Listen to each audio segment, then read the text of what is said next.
Hello students, my name is Shivani Gaur and welcome to Deep Explanation। तो आज का हमारा टॉपिक है laws of reflection of sound wave. ठीक है, देखो हमने पढ़ा था लाइट में रिफ्लेक्शन हमने पढ़ा था। तो भाई रिफ्लेक्शन की अगर हम बात करें तो जैसे कि लाइट में रिफ्लेक्शन होता है उसी टाइप से साउंड में भी रिफ्लेक्शन होता है। अब आप बोलोगे कि लाइट में होता है तो साउंड में क्या होगा, कि भी हो सकता है। ठीक है, कैसे होता है देखिए, जैसे कि साउंड में रिफ्लेक्शन होता है। ओके, जैसे कि हमने दो लॉज यहाँ पे लिख रखे हैं, इनके बारे में बाद में बात करेंगे।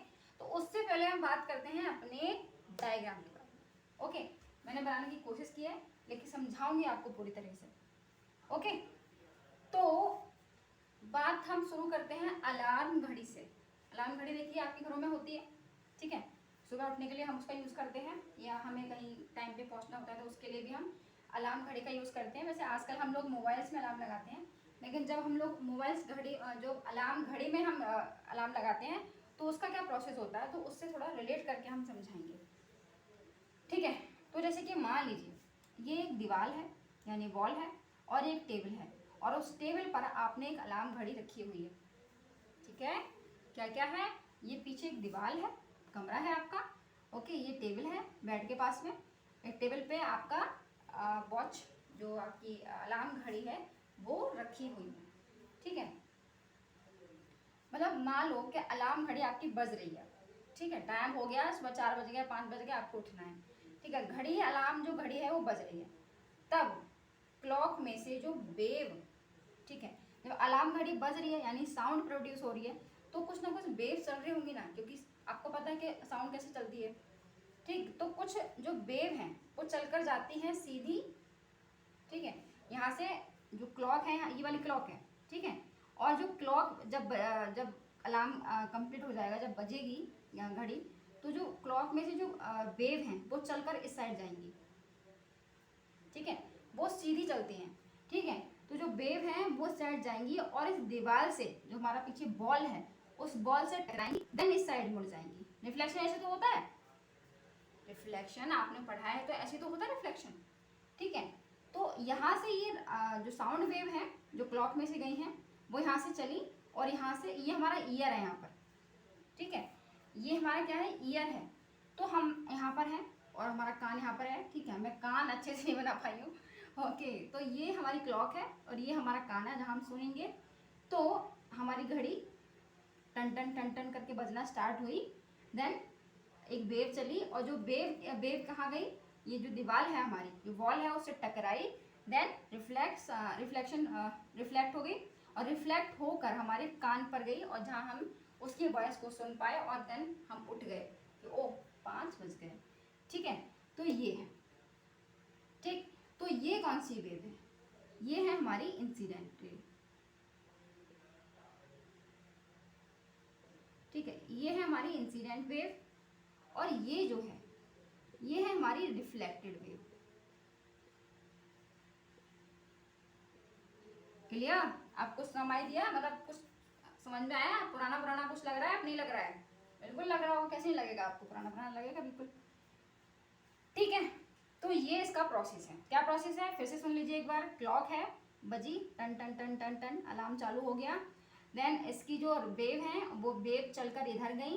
ठीक है, इस साइड को वेव चलकर गई, और ये जो हमारी बॉल है उससे टकराई, देन हमारे कान तक सुनाई दी हमें इंसिडेंट। यहाँ पे रिफ्लेक्ट हुई, रिफ्लेक्ट होके फिर ये इंसिडेंट हो गई।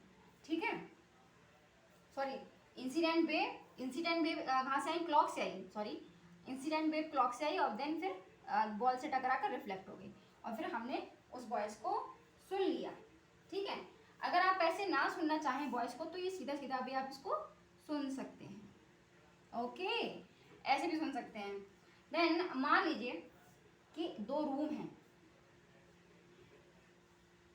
हैं, ये एक रूम है, देन ये एक रूम है। ठीक है, तो हमारी घड़ी जो है अलार्म घड़ी वो इस रूम में रखी हुई है, या फिर कोई भी वॉइस एक मान लीजिए कि इस रूम में रखी हुई है, और इस रूम में हम लोग सो रहे हैं, तो आपको यहाँ भी सुनाई दे जाती है। वो कैसे, आप बोलोगे कि यार पास रख ली थी, रिफ्लेक्ट हो रही थी, ठीक है। अब ये दूसरे रूम में रखी है फिर भी सुनाई देती है, मतलब ये क्या चक्कर है? दूसरे रूम में सुनाई क्यों दे रही है? वहां तक डिस्टर्बेंस क्यों फैला रही है ये? इसको बोलोगे कम डिस्टर्बेंस करे, तो भाई उसकी टेंडेंसी है वो करेगी। क्या है देखो, क्यों सुनाई देती है आपको दूसरे रूम में, वो समझिए जरा। हमको जो साउंड वेव दूसरे रूम में सुनाई देती है क्योंकि साउंड एक रेक्टेरियल मोशन करती है। क्या करती है? साउंड एक रेक्टेरियल मोशन करती है, और रेक्टेरियल मोशन करती हुई क्या करती है? ये आगे बढ़ती है, मतलब सीधी आगे बढ़ती है। रेक्टेरियल मोशन करती है साउंड और ये आगे बढ़ती है, ठीक है। ओके, प्रोपेगेशन की तरफ, मतलब प्रोपेगेशन की तरफ आगे बढ़ती रहती है, ठीक है। और ये कहाँ से चलती है? स्ट्रेट प्रोपेगेशन करती है। जो हमारी साउंड है वो क्या करती है? स्ट्रेट प्रोपेगेशन करती है। तो इसलिए क्या है कि ये चलकर हमारे कान तक पहुंचती है स्ट्रेट चलने की वजह से, ठीक है। और इसलिए हमको ये साउंड है वो सुनाई देती है, ठीक है। दूसरे रूम में होगी तब भी सुनाई दे जाएगी। रूम के किसी भी कमरे में अगर छोटा सा आपका घर है तो आप एक रेंज में अगर आप हैं तो आपको वो सुनाई दे जाएगी, ठीक है। तो रेक्टेरियल मोशन करती है हमारी क्या? साउंड। रेक्टेरियल मोशन करने के कारण हमको वो सुनाई देती है, ठीक है। ये हो गया। अब है हमारे पास दो कंडीशन क्या है? पहली कंडीशन है, जैसे कि आप देख पा रहे हैं, पहला लॉ क्या है हमारा? जो हमने लाइट में पढ़ा था ना, जो आपने 8th क्लास में लास्ट क्लास में पढ़ के आप आए हैं, तो वही सेम है, कुछ न्यू नहीं है, ठीक है। और बच्चा कुछ हमने थोड़ा बहुत पढ़ लिया है, ठीक है, इसके बारे में। सॉरी, ये शायद आई थिंक 10th में था, हम लोगों ने 10th की वीडियो भी डाली है, आप चाहें तो वहाँ से प्लेलिस्ट भी चेक करते हैं। और एक चीज़ मैं आपको बता दूं कि आपको हमारा वीडियो देखने का फ़ायदा क्या है। तो फ़ायदा ये है कि हम एक तो छोटे छोटे वीडियोज़ बनाते हैं, ठीक है। आपको ये नहीं कि आपको पूरा 4 घंटा बैठ के, 2 घंटे बैठ के, 1 घंटे बैठ के बोर होना है, ऐसा कुछ नहीं है। आपको जो पॉइंट समझना है, जैसे कि लॉ ऑफ रिफ्लेक्शन आपको समझना है साउंड वेव का, ठीक है। तो क्या करना है आपको? लॉ ऑफ रिफ्लेक्शन की वीडियो क्लिक करिए, आप समझिए और अपना काम पे लग जाइए। अब ऐसा नहीं कि आपको टाइम वेस्ट करना पड़ेगा। तो इसलिए हम लोग का वीडियो कह सकते हैं कि बेहतर है आपके लिए, ओके। तो इसलिए आप हमारा वीडियो देख सकते हैं।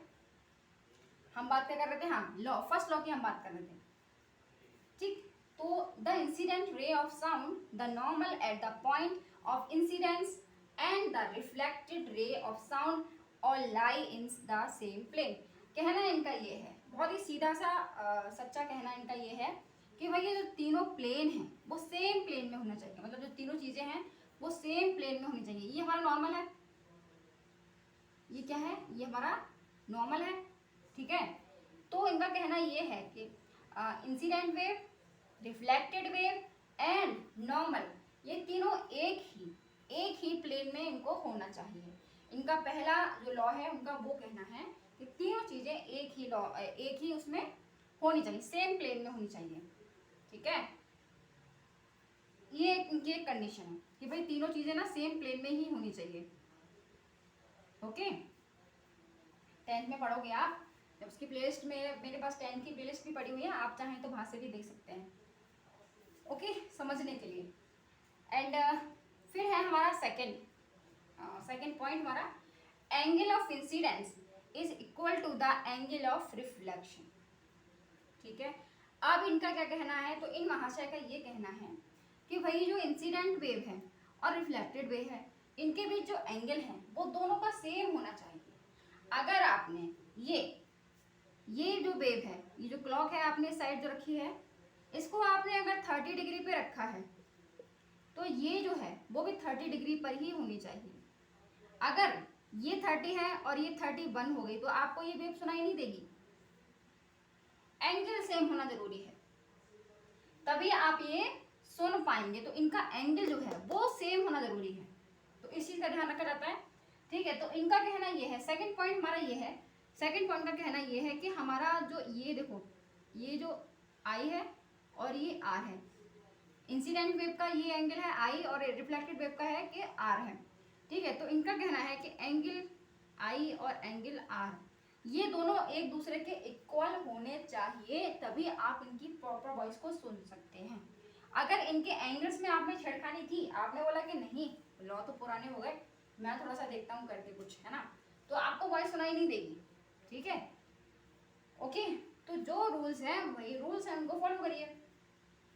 तो इनका कहना है कि भाई लॉ ऑफ इंसिडेंस और लॉ ऑफ रिफ्लेक्शन दोनों कैसे होने चाहिए, सेम होने चाहिए और एक ही प्लेन में ये होने चाहिए।